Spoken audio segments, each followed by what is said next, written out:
బుచ్చిరెడ్డిపాలెం మండలం రేబాల గ్రామంలో MP Vemireddy Prabhakar Reddy, MLA Vemireddy Prashanti Reddy ఇది మంచి ప్రభుత్వం కార్యక్రమంలో పాల్గొన్నారు. ముందుగా ఎంపీ, ఎమ్మెల్యేకు టీడీపీ నాయకులు ఘన స్వాగతం పలికారు. ఇంటింటికి తిరిగి 100 రోజుల ప్రభుత్వ పాలన గురించి వారు ప్రజలకు వివరించారు. ఈ సందర్భంగా ఎమ్మెల్యే మాట్లాడుతూ సంక్షోభంలో ఉన్న 100 రోజుల్లో సీఎం చంద్రబాబు నాయుడు రాష్ట్రంలో మంచి పరిపాలన అందించారన్నారు. పార్టీ నాయకులు వివాదాలు, అవినీతికి దూరంగా ఉండాలని సూచించారు. గ్రామ పంచాయతీలను అద్భుతంగా తీర్చిదిద్దుతామని పేర్కొన్నారు. గత ప్రభుత్వంలో అక్రమంగా గ్రావెల్, ఇసుక దోచుకోవడం తప్ప అభివృద్ధి లేదని, ప్రకృతిని ఇష్టానుసారంగా దోచుకున్నారని మండిపడ్డారు. అదేవిధంగా నియోజకవర్గంలో క్యాన్సర్ స్క్రీనింగ్ టెస్టులు నిర్వహిస్తున్నామని, 35 సంవత్సరాలు దాటిన యువతీ యువకులు తప్పనిసరిగా క్యాన్సర్ టెస్టులు చేయించుకోవాలని సూచించారు. ఈ కార్యక్రమంలో తహసీల్దార్ వెంకటేశ్వర్లు, ఎంపీడీఓ నరసింహారావు, మాజీ పెన్నా డెల్టా చైర్మన్ ఎర్రంరెడ్డి గోవర్ధన్ రెడ్డి, మాజీ జెడ్పీటీసీ శివరామకృష్ణారెడ్డి, సర్పంచ్ భాగ్యలక్ష్మి, ఎంపీపీ శ్రీనివాసులు, మాజీ Vavveru cooperative bank chairman Sura Srinivasulu Reddy, TDP మండల అధ్యక్షులు శేషయ్య, నాయకులు బత్తల హరికృష్ణ, జొన్నవాడ దేవస్థానం మాజీ చైర్మన్ సుబ్రహ్మణ్యం నాయుడు తదితరులు పాల్గొన్నారు. ఈ కార్యక్రమంలో మీరందరూ పాల్గొనడం, మీరందరితో కలిసి 100 రోజుల తర్వాత ఇది మంచి ప్రభుత్వం అని చెప్పి నమ్మి మీ అందరితో కలిసి నేను పాల్గొనగలడం నిజంగా నా అదృష్టంగా భావిస్తున్నాను. మన ఉమ్మడి ప్రభుత్వంలో చంద్రబాబు నాయుడు గారు ఎంతో ప్రతిష్టాత్మకంగా తీసుకొచ్చిన ఇది మంచి ప్రభుత్వం అనే కార్యక్రమానికి మనం అందరం కూడా ఆయనతో కలిసి నడుస్తున్నాము. నేను ప్రతి ఒక్క నాయకుల్ని, నేనొక్కదాన్నే కాదు, ఇక్కడ రేబాల్లాని కాదు, ప్రతి ఒక్కరు కూడా వారి వారి గ్రామాల్లో ఇది మంచి ప్రభుత్వం అని చెప్పి ఏ గ్రామ నాయకులైతే ఉన్నారో ఆ గ్రామంలో ఇది తీసుకెళ్లాలని చెప్పి మిమ్మల్ని అందరినీ నేను కోరుకుంటున్నాను. ఎందుకంటే మనవి 82 పంచాయతీలు కోవూరు నియోజకవర్గంలో, గత ప్రభుత్వంలో 82 పంచాయతీలలో ఒక తట్ట మట్టి వేసిన పాపాన్లో లేదు, ఒక అభివృద్ధి పని మనం చూడలేదు. ఎవరికి కానీ, రైతులకు కానీ, మహిళలకు కానీ, లేదు యువకులకు కానీ ఏ ఒక్కరికి కూడా న్యాయం జరగలేదు.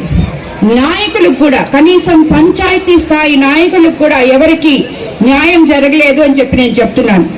ఈరోజు నేను మీకందరికీ చెప్తున్నాను, మనమందరం ఇది మంచి ప్రభుత్వం అని చెప్పి నిరూపించుకోవాలంటే ప్రతి నాయకుడు, ప్రతి గ్రామంలో, ప్రతి పంచాయతీలో పోయినసారిలాగా ఎక్కడ గ్రావెల్ దొరకది, ఎక్కడ ఇసుక దొరకది, ఎక్కడ మట్టి దొరకది, ఏది దోచుకుందాం, భావి తవరాలకి పనికొచ్చే ఏవైతే ఉన్నాయో అవన్నీ ఎక్కడ దోచుకొని ఎక్కడ అమ్ముకుంటాం అని తిరిగిన నాయకులకు విరుద్ధంగా ప్రతి పంచాయతీలో ప్రతి నాయకుడు, ప్రతి యువకుడు మన ఊరికి ఏం చేసుకుందాం, మన ఊరికి ఏం చేస్తే బాగుంటుంది, మన పంచాయతీ ఎలా అయితే బాగుంటుంది, ఏం చేస్తాం అని చెప్పే ఆలోచన చేయాలని, ఇదే మనము చంద్రబాబు నాయుడు గారు మనకందరికీ ఆదేశిస్తున్న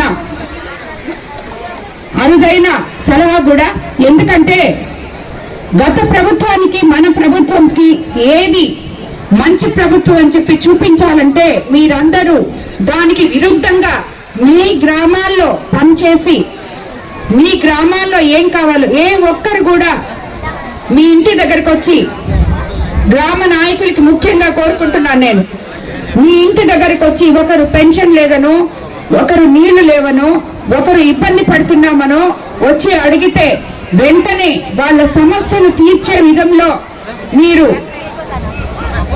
దాన్ని సాధించే విషయంలో ముందుకు అడుగులు వేస్తూ గ్రామ ప్రజలు బాగోగులు చూసినప్పుడే ఇది మంచి ప్రభుత్వం అని చెప్పి మనము గుండెల మీద చేసుకొని చెప్పగలం. ప్రతి ఒక్కరూ ఏ గ్రామానికి ఆ గ్రామంలో ఉన్న ప్రతి ఒక్కరూ ప్రశాంతంగా ఉండాలంటే గ్రామ నాయకులు ప్రశాంతంగా ఉండాలి.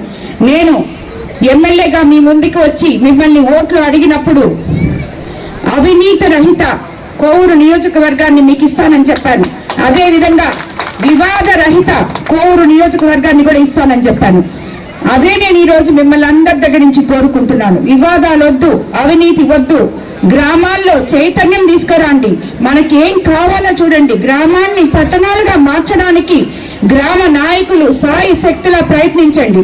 అంతేగాని అది మన ప్రభుత్వానికి గత ప్రభుత్వానికి తేడా చూపించాల్సింది నాయకులు. అంతేగాని గత ప్రభుత్వంలో ఏదో చేశారు మనం కూడా అదే చెయ్యాలి అనే ఉద్దేశాన్ని ముందు పక్కన పెట్టాలని చెప్పి నేను నాయకుల్ని సభాముఖంగా మిమ్మల్ని అందరినీ ప్రతి గ్రామ 82 పంచాయతీల్లో ఉన్న నాయకుల్ని నేను మిమ్మల్ని అందరినీ కోరుకుంటున్నాను. ఈరోజు 161 సీట్లు సాధించామంటే ఐకమత్యం అనేది ఎంత గొప్ప విషయం మీరందరూ గుర్తుపెట్టుకోవాలి, గ్రామస్తులందరూ. కాబట్టి ఈరోజు మనము 100 రోజుల తర్వాత ఇది మంచి ప్రభుత్వం అని చెప్పుకుంటున్నాం. రాబోయే 200 రోజులకి నిజంగా మన కోవూరు నియోజకవర్గం అంతా ఐకమత్యంతో మనము అందరం కలవాలని చెప్పి మిమ్మల్ని అందరినీ నేను కోరుకుంటున్నాను. అదేవిధంగా మనము ఇంకా రాబోయే రోజుల్లో ఎన్నో మంచి పనులు చేసుకోవాలంటే మనందరము కలిసి కట్టుగా పనిచేయాలి. గ్రామ నాయకులు కూడా అవినీతి రహిత ప్రభుత్వం మనకి కావాలని చెప్పి ఆకాంక్షతో నాతో కలిసి నడవాలని చెప్పి నాయకులందరినీ నేను కోరుకుంటున్నాను.